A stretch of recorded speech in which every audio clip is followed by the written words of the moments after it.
લોકસભાની ચૂંટણીમાં મતદાનની તારીખ જેમ નજીક આવી રહી છે તેમ ચૂંટણી તંત્રની પણ કસરત વધી ગઈ છે. વડોદરા બેઠકમાં મતદાન આડે હવે માંડ ગણતરીના 6 જેટલા દિવસ બચ્યા છે, એટલે ચૂંટણી તંત્ર પણ જોરશોરથી કામગીરીમાં લાગ્યું છે. શહેરમાં શાંતિપૂર્ણ વાતાવરણમાં ચૂંટણી યોજાય તે માટે સુરક્ષા બંદોબસ્ત સાથે અન્ય કામગીરીની તૈયારીમાં લાગ્યું છે.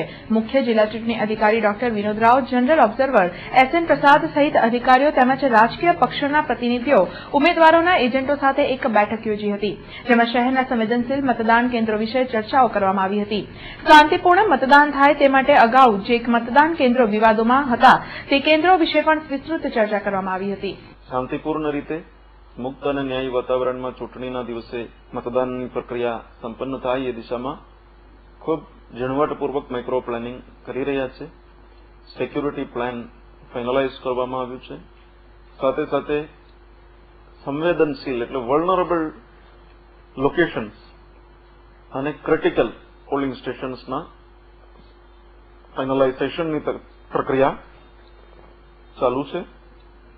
આજે પોલિટિકલ પાર્ટીઝ અને કેન્ડિડેટ્સના પ્રતિનિધિઓ સાથે મીટિંગ કરી, જેમાં બંને ઓબ્ઝર્વરશ્રીઓ, જનરલ ઓબ્ઝર્વર અને એક્સપેન્ડિચર ઓબ્ઝર્વર હાજર હતા. સાથે પોલીસ કમિશનરશ્રીના પ્રતિનિધિ અને એસપી શ્રી હાજર હતા. અને જિલ્લાના તમામ સંવેદનશીલ, અતિ સંવેદનશીલ, ક્રિટિકલ આ તમામ પ્રકારના જે ફાઇનલાઇઝ અમે કરી રહ્યા છીએ એમાં એમના તરફથી જે સૂચનો હતા, મંતવ્યો હતા એને ધ્યાને લેવામાં આવ્યા અને આવતા દિવસોમાં જે ડિપ્લોયમેન્ટ પ્લાન હશે એ બધાને ધ્યાને રાખીને અમલમાં મૂકવાના છે.